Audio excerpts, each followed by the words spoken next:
ang labanan sa Sulu, digmaan ng dangal, pananampalataya at pananakop. Sa pinakadulo ng katimugan ng kapuluang Pilipino kung saan ang dagat ay tila walang hanggan at ang hangin ay may dalang alaala ng sinaunang kalayaan, naroon ang Sulu. Isang lupain na hindi basta-basta nasakop at hindi kailanman yumuko ng walang laban. Bago pa man dumating ang mga barkong Europeo, bago pa man mabuo ang ideya ng isang bansang tinatawag na Pilipinas, ang Sulu ay isa ng makapangyarihang sentro ng kalakalan, pananampalataya at politika. Dito umusbong ang Sultanato ng Sulu, isang estadong Islamiko na may sariling batas, hukbo, diplomasya at ugnayan sa mga karatig bansa mula Borneo hanggang Mindanao. Ngunit nang dumating ang mga Kastila, dala ang krus at kanyon, nagsimula ang isa sa pinakamatagal at pinakamararahas na tunggalian sa kasaysayan ng kapuluan, ang labanan para sa Sulu. Ito ay hindi isang digmaan lamang. Ito ay siglong pakikibaka. Sa mata ng Espanya, ang Sulu ay isang suliraning kailangang wakasan, habang ang Luzon at Visayas ay unti-unting napasailalim ng kolonyal na pamahalaan. Nanatiling malaya ang mga Muslim sa katimugan. Tinawag silang Moro, isang pangalang may bahid ng takot at galit, alaala ng digmaan ng Espanya laban sa Islam sa Europa. Ngunit sa Sulu, ang mga Moro ay hindi simpleng kalaban. Sila ay mga mandirigmang may malinaw na paniniwala na ang lupaing ito ay ipinagkaloob ng Diyos at hindi maaaring agawin ng dayuhan. Paulit-ulit na nagtangka ang Espanya na sakupin ang Sulu. May mga kasunduan, may mga panlilinlang, may mga panandaliang tagumpay, ngunit sa tuwing aalis ang mga Kastila, bumabalik ang kapangyarihan ng sultanato. Hanggang sa dumating ang taong 1876, noong panahong iyon, desperado na ang pamahalaang kolonyal ng Espanya. Ang kanilang imperyo ay humihina, may mga pag-aalsa sa Cuba, may tensyon sa Europa, at sa Pilipinas, ang katimugan ay nananatiling simbolo ng kabiguan ng kolonyalismo. Kaya't nagpasya ang Espanya, isang huling, malawakang opensiba laban sa Sulu. Hindi ito simpleng ekspedisyon, ito ang pinakamalaking puwersang militar na ipinadala ng Espanya sa Mindanao. Mahigit 9,000 sundalo, modernong armas, mabibigat na kanyon at mga barkong pandigma ang tinipon. Ang target, Jolo, ang puso ng Sultanato ng Sulu. Sa pamumuno ng mga general ng Espanya, naglayag ang hukbo patungong timog. Tiyak sa kanilang paniniwala na ang teknolohiya at bilang ay sapat upang durugin ang anumang pagtutol. Ngunit sa Sulu, naghihintay ang isang kaaway na sanay sa digmaan. Alam ng mga tausug ang bawat sulok ng kanilang lupain. Alam nila kung saan lalakas ang alon, kung saan lalalim ang putik, kung saan maaring magtago ang isang mandirigma at maghintay. Ang depensa ng Jolo ay hindi gawa sa bato lamang. Ito ay gawa sa pananampalataya at dangal. May mga kuta, may mga hukay, may mga kawayan at patibong. Ngunit higit sa lahat, may mga taong handang mamatay kaysa sumuko. Sa kultura ng tausug, ang digmaan ay hindi lamang pisikal. Ito ay espiritual. Ang pagkamatay sa pagtatanggol ng lupain at pananampalataya ay itinuturing na karangalan. At nang dumating ang mga barko ng Espanya sa baybayin ng Jolo, ang hangin ay tila nanahimik. Parang may paparating na bagyo. Nagsimula ang labanan sa putok ng kanyon. Bumulusok ang mga bala sa mga pader ng Jolo. Gumuho ang mga istruktura. Umalingaw-ngaw ang dagundong sa buong isla.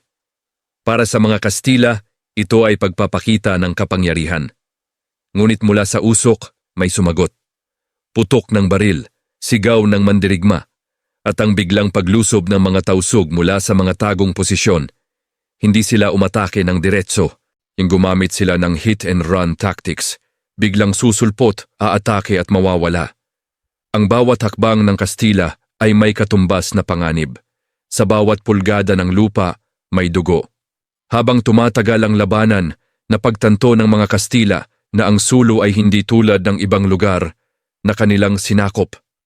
Ang kalaban ay hindi madaling takutin, hindi madaling bilhin, at hindi madaling wasakin. Ngunit ang lakas ng Espanya ay nasa kanilang walang humpay na pag-atake. Araw-araw, binobomba ang mga kuta, unti-unting nauubos ang depensa ng Jolo. Maraming tausug ang nasawi, maraming pamilya ang nagkawatak-watak. Sa huli, napilitan ang sultanato na umatras mula sa sentro ng Holo. Noong Pebrero 1876, idineklara ng Espanya ang kanilang tagumpay. Ang bandila ng Espanya ay itinaas sa Jolo, sa papel, tapos na ang digmaan. Ngunit sa realidad, hindi pa. Ang tinatawag na tagumpay ng Espanya ay isa lamang okupasyon, hindi tunay na pananakop. Sa labas ng Jolo, nanatiling malaya ang maraming bahagi ng Sulu. Patuloy ang paglaban. Patuloy ang pag-atake sa mga garison ng Kastila. Ang sultanato ng Sulu ay hindi tuluyang bumagsak. Ito ay nasugatan, ngunit hindi pinatay.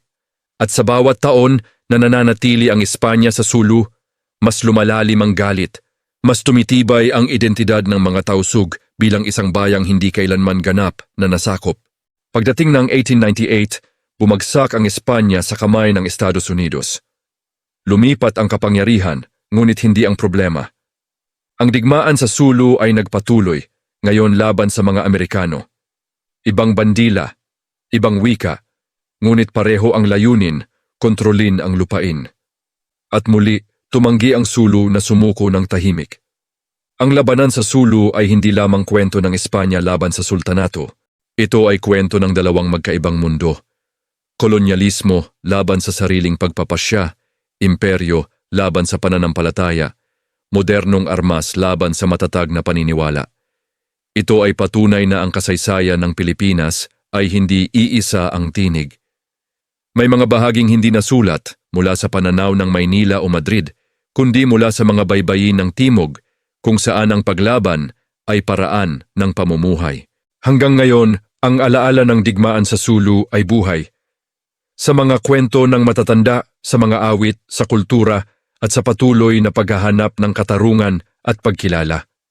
Dahil ang Sulu ay hindi lamang isang lugar sa mapa, ito ay isang alaala ng paglaban, isang paalala na may mga bayang mas piniling lumaban kaysa mabuhay sa ilalim ng banyagang kapangyarihan. At sa bawat alon na humahampas sa baybayin ng Jolo, tila may ibinubulong ang kasaysayan.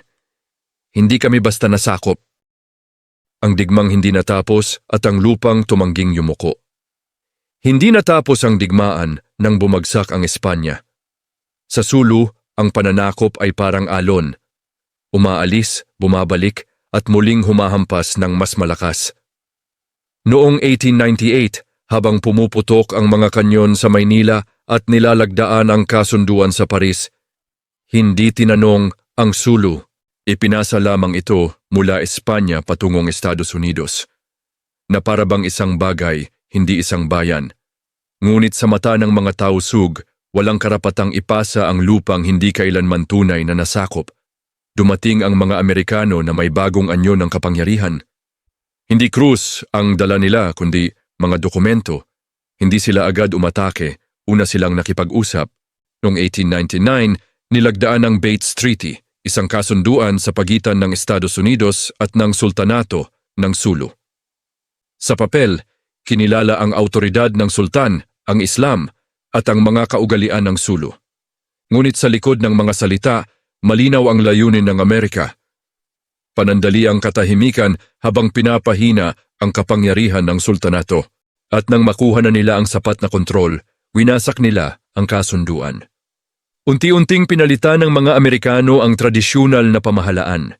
Ipinatupad ang buwis, inalis ang kapangyarihan ng mga dato. Nilimitahan ang autoridad ng sultan. Ang Sulu, na dating malaya, ay ginawang administratibong lalawigan. Para sa maraming tausug, ito ay hindi lamang pampulitikang pagbabago. Ito ay paglapastangan. At mula sa galit na iyon, muling sumiklab ang digmaan. Isa sa mga pinakamararahas na kabanata sa kasaysayan ng Sulu ay naganap sa Buddajo, isang bulkanikong bundok na naging kanlungan ng mga tausug, mga mandirigma, babae, bata at matatanda na tumangging pasakop. Para sa kanila, ang Buddajo ay huling kanlungan. Para sa mga Amerikano, isa itong rebellion na kailangang durugin. Noong 1906, pinalibutan ng hukbong Amerikano ang bundok. May dalang modernong rifle, machine gun at artileriya, umakyat sila sa matarik na daan patungo sa tuktok. Ang nasa itaas ay halos walang laban sa teknolohiya. Nang matapos ang labanan, mahigit 1,000 tausug ang patay.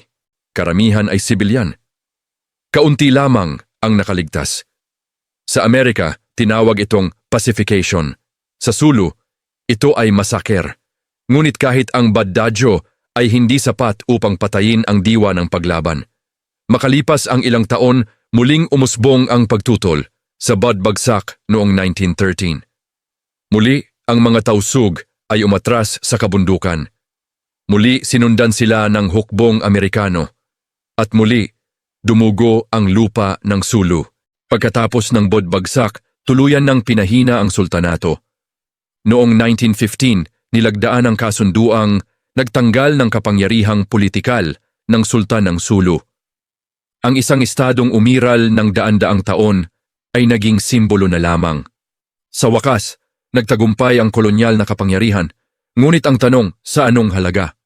Ang labanan sa Sulu ay nag-iwan ng sugat na hindi agad gumaling. Hindi ito simpleng sugat ng digmaan.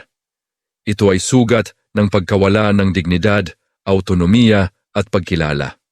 Sa loob ng maraming dekada, ang kasaysayan ng Sulu ay isinulat mula sa pananaw ng mga nanalo. Tinawag ang mga mandirigma bilang bandido. Tinawag ang paglaban bilang rebelyon. Ngunit sa loob ng mga tahanan ng tausug, iba ang kwento. Ito ay kwento ng pagdepensa, hindi pag-atake.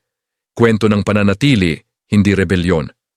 Kwento ng mga taong piniling mamatay ng may dangal kaysa mabuhay ng walang kalayaan. Hanggang ngayon, ang anino ng digmaang iyon ay nararamdaman pa rin. Sa politika, sa kahirapan, sa patuloy na hidwaan sa timog. Ngunit kasabay ng sugat ay ang alaala na ang Sulu ay minsang tumindig laban sa dalawang imperyo at hindi kailanman ganap na yumuko. Ang labanan sa Sulu ay hindi lamang nakaraan. Ito ay babala. At paalala. Babala na ang kapangyarihan ay pansamantala. At paalala na may mga bayang hindi kayang sakupin kahit durugin ang kanilang mga kuta, kahit patahimikin ang kanilang mga pinuno, dahil ang tunay na kalayaan ay hindi basta ibinibigay. Ito ay ipinaglalaban, at sa kasaysayan ng Pilipinas, ang Sulu ay mananatiling patunay na may mga digmaang kahit natalo sa armas, ay nagwagi sa alaala. Ang pamana ng digmaan, ang alaala ng paglaban. Matapos ang mga kanyon, matapos ang mga kasunduan, matapos ang pagbagsak ng sultanato, ang tanong ay nanatili. Ano ang naiwan sa Sulu? Hindi katahimikan, hindi pagkakasundo, kundi alaala. Sa mga sumunod na dekada, unti-unting isinama ang Sulu sa bagong estadong tinawag na Pilipinas. May bagong bandila, may bagong pamahalaan. Ngunit para sa maraming tausug, ang pagbabago ay tila pagpapatuloy lamang ng pananakop, ibang mukha, parehong sugat. Ang kapangyarihang dati, ihawak ng sultan at ng mga datu ay napalitan ng mga opisyal na hindi nagsasalita ng kanilang wika, hindi nauunawaan ang kanilang kultura, at madalas ay hindi kinikilala ang kanilang kasaysayan. Ang digmaan ay natapos sa papel, ngunit sa puso ng mga tao nagpatuloy ang pakikibaka. Sa mga baryo ng Sulu, ikinukwento pa rin ang Buddejo at Budbagsak, hindi bilang labanan, kundi bilang trahedya. Ang mga pangalang iyon ay hindi lamang lugar sa mapa, kundi mga libingan ng alaala. Para sa labas ng Sulu, ito ay bahagi ng pacification. Para sa loob ng Sulu, ito ay pagpatay sa isang mundo. At dahil hindi ganap na kinilala ang sakit na iyon, lumalim ang agwat. Sa tiwala, sa pag-unawa, at sa pambansang identidad. Sa paglipas ng panahon, ang mga aral ng labanan sa Sulu ay lumitaw sa iba't ibang anyo.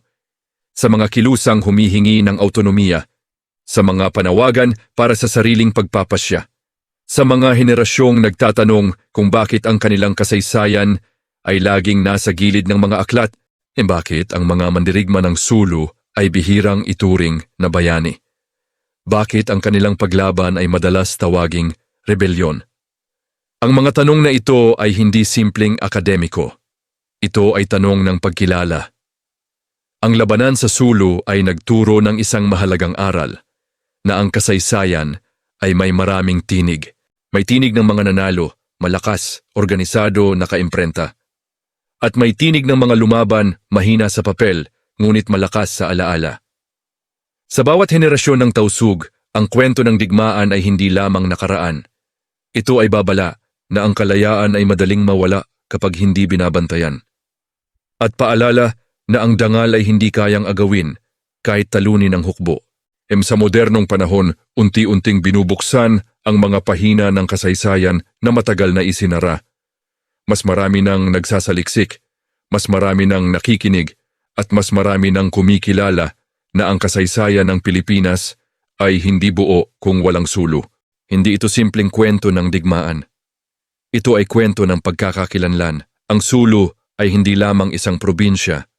Ito ay isang sibilisasyon na minsang tumayo bilang kapantay ng mga imperyo. Isang bayang piniling lumaban kahit alam ang kapalit. At kung babalikan ang simula, ang mga barkong dumating sa baybayin, ang mga kanyon na umalingaw-ngaw, ang mga bandilang itinaas, makikita natin na ang tunay na tanong ay hindi kung sino ang nanalo. Ang tunay na tanong ay ito, sino ang hindi nakalimot? Dahil ang mga imperyo ay bumabagsak. Ang mga kasunduan ay napupunit, ngunit ang alaala ng paglaban ay nananatili. Sa bawat sigaw ng dagat ng Sulu, sa bawat kwentong ibinubulong ng matatanda at sa bawat henerasyong patuloy na nagtatanong, buhay pa rin ang digmaan sa alaala. At hanggat may mga taong handang alalahanin ang katotohanan, ang labanan sa Sulu ay hindi kailanman magiging isang tahimik na pahina sa kasaysayan. Ito ay mananatiling isang sugat na nagtuturo, isang apoy na nagpapaalala, at isang kwento ng bayang minsang humarap sa imperyo at piniling hindi yumuko. Kung hindi bumagsak ang sultanato? Paano kung hindi bumagsak ang sultanato ng Sulu? Paano kung ang mga kanyon ng Espanya ay hindi kailanman nakapagtayo ng permanenteng kampo sa Jolo? Paano kung ang kasunduan sa Amerika ay hindi napunit at ang kapangyarihan ng sultan ay nanatiling buo? Ito ang mga tanong na bihirang itanong ng kasaysayan, dahil ang kasaysayan ay madalas isinusulat ng mga nagwagi. Ngunit sa Sulu, ang tanong na ito ay buhay pa rin, parang sugat na ayaw magsara. Kung hindi bumagsak ang sultanato, ang Sulu ay maaaring naging hiwalay, ngunit kapantay na estado sa Timog Silangang Asya, isang bansang Islamiko na may matatag na ugnayang diplomatiko sa Borneo, Malaysia, Indonesia at sa mundo ng Islam. Hindi ito haka-haka lamang. Bago dumating ang Espanya, ang sultanato ng Sulu ay may sariling kalakalan, sariling hukbo at sariling batas. Kinilala ito ng mga karatig bansa. Nakipagkasundo ito bilang kapantay, hindi bilang kolonya. Kung nagpatuloy iyon, maaring iba ang anyo ng Timog Pilipinas ngayon. Maaring ang Mindanao ay hindi naging simbolo ng problema, kundi sentro ng kalakalan at kultura. Maaring ang relasyon sa pagitan ng Muslim at Kristiyano sa kapuluan ay hindi nagsimula sa hinala at dahas, kundi sa diplomasya at paggalang. Ngunit ang kasaysayan ay pumili ng ibang landas. Pinili nito ang pananakop kaysa pag-uusap. Pinili nito ang puwersa kaysa pagkilala. At sa pagpiling iyon, isang buong mundo ang nasira. Ang pagbagsak ng sultanato ay hindi lamang pagkawala ng isang pamahalaan. Ito ay pagkawala ng sariling direksyon. Ang mga desisyon para sa Sulu ay ginawa sa Maynila, sa Washington, at noon sa Madrid. Ang lupa ay tiningnan bilang teritoryo. Ang tao ay tiningnan bilang populasyon, hindi bilang isang bayang may sariling kasaysayan. At dito nagsimula ang paulit-ulit na trahedya. Kapag ang isang bayan ay ipinanganak sa karanasan ng pananakop, ang alaala ng digmaan ay naipapasa, mula magulang patungo sa anak, mula kwento patungo sa katahimikan. Hindi lahat ng sugat ay nakikita. Hindi lahat ng galit ay sumisigaw. Sa Sulu, marami ang tahimik. Ngunit ang katahimikan ay mabigat. Kung hindi bumagsak ang sultanato, maaaring hindi na ulit ang Badadyo. Maaaring walang budbagsak. Maaaring walang henerasyong lumaking ang salitang kapayapaan ay laging may kasamang baril. Ngunit hindi iyon ang nangyari. At kaya, Ang tanong ay nagbabago. Hindi na, paano kung hindi bumagsak ang sultanato? Kundi, ano ang dapat matutunan mula sa pagbagsak nito? Ang aral ng labanan sa Sulu ay malinaw ngunit mahirap tanggapin.